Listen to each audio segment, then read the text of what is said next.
మన విశాఖకు చంద్రబాబు వదిన గారి చుట్టం తన కంపెనీకి డ్రై ఈస్ట్ పేరుతో డ్రగ్స్ అంటే మాదక ద్రవ్యాలను దిగుమతి చేస్తూ ఉంటే ఈ మధ్య కాలంలోనే సిబిఐ వాళ్ళు రేడ్ చేశారు.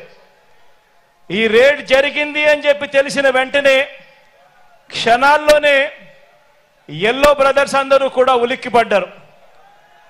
వారి బ్రదర్ దొరికిపోయాడని తెలిసిన వెంటనే దొరికితే తమ బ్రదర్ కాదని, దొరికాడు కనుక వారు మన బ్రదర్స్ అని మన మీద నెట్టేయటానికి కూడా క్షణాల్లోనే కూడా వీళ్ళంతా కూడా రెడీ అయిపోయారు.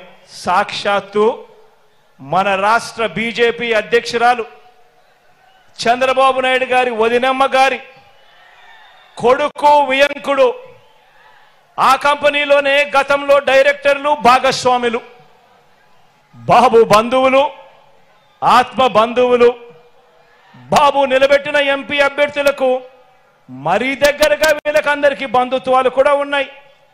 నేరమంటూ జరిగితే అది చేసింది వారు, తోసేది మన మీద. ఇదే చంద్రబాబు ఆయన మనుషులు గత 45 సంవత్సరాలుగా ఈ గడ్డ మీద నడుపుతున్న క్షుద్ర రాజకీయాలు కూడా ఈ 45 సంవత్సరాలుగా చూస్తానే ఉన్నాం. దొరకని వారంతా టీడీపీ వాళ్ళు, దొరికితే మాత్రం వాళ్ళు వెంటనే వైఎస్ఆర్సీపీ వాళ్ళు అవుతారు. బతికి ఉంటే వివేకానంద రెడ్డి గారు శత్రువు, ఆయన్ను వీరే చంపేసిన తర్వాత మాత్రం చేసేది శవ రాజకీయాలు, కుట్రలు. బతికున్న ఎన్టీఆర్ను వీరే చంపేస్తారు వెన్నుపోటు పొడిచి,